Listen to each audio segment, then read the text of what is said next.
Pemirsa, pandemi COVID-19 yang membuat manusia harus menjaga jarak pada awalnya membuat seniman seni tradisi Bali yang identik dengan pertunjukan dan keramaian nyaris berhenti berkreativitas.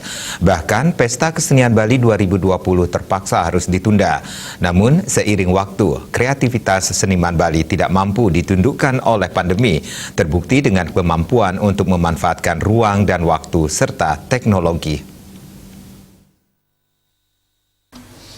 Rektor ISI Denpasar Profesor Wayan Kun Adnyana mengatakan pelaksanaan PKB ke-43 tahun 2021 telah menjadi ajang pembuktian bahwa kreativitas, inovasi, dan jiwa semangat para seniman Bali masih sangat tinggi di masa pandemi COVID-19.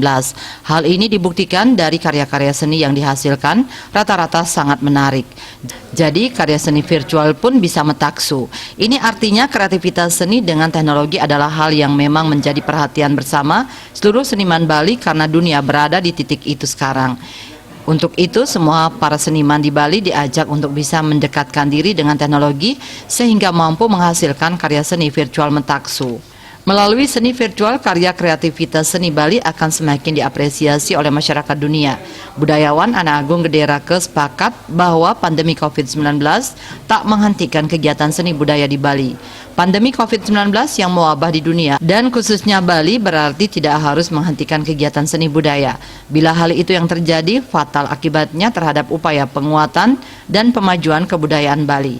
Namun kebijakan Gubernur Bali sudah tepat untuk tetap menyelenggarakan PKB sebagai event tahunan dalam menggali, mengembangkan, membina, dan melestarikan seni budaya. Walaupun secara kuantitas tidak dapat dilaksanakan, sebagaimana ketika waktu normal, kualitasnya tetap dapat dipertahankan. Bali Post melaporkan.